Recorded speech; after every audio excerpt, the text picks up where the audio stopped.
آج. تا اسم آج میاد یاد چی میفتیم؟ درسته، فیل. اما خیلی ها نمیدونن که آج فقط مال فیل نیست. شیرماهی و ناروال یا همون نهنگ تکشاخ یا خیلی نهنگای دیگه هم آج دارن، یعنی دندونای بزرگ متراکمی که متاسفانه در گذشته ازشون آثار هنری مختلفی ساخته می شده که خیلی هم کار زشتی بوده، آسیب به حیات وحش.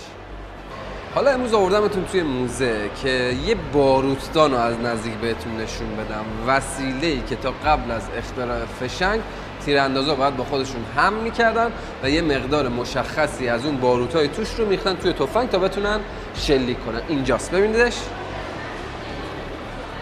جنس این بارودان از عاج و در پوشش از فولاد طلاکوب ساخته شده. حدود 177 گرم وزن داره و ارتفاعش 16 سانتی متره. میگن احتمالاً مال ترکیه است، چون این طرح در فاصله قرن 16 تا 18 میلادی در ترکیه عثمانی رایج بوده. چیزی که این بارودان رو خاص کرده جنس بدنشه که از عاج شیرماهیه.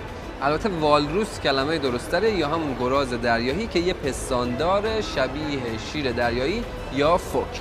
عاج شیرماهی مثل عاج فیل محکم و متراکمه، برای کنده‌کاری هم مناسب بوده، اما چون کمیاب‌تره برای اشیاء نفیس و قیمتی ازش استفاده می‌کردن و داشتن یه وسیله از عاج شیرماهی نشونه ثروت و جایگاه اجتماعی صاحبش بوده.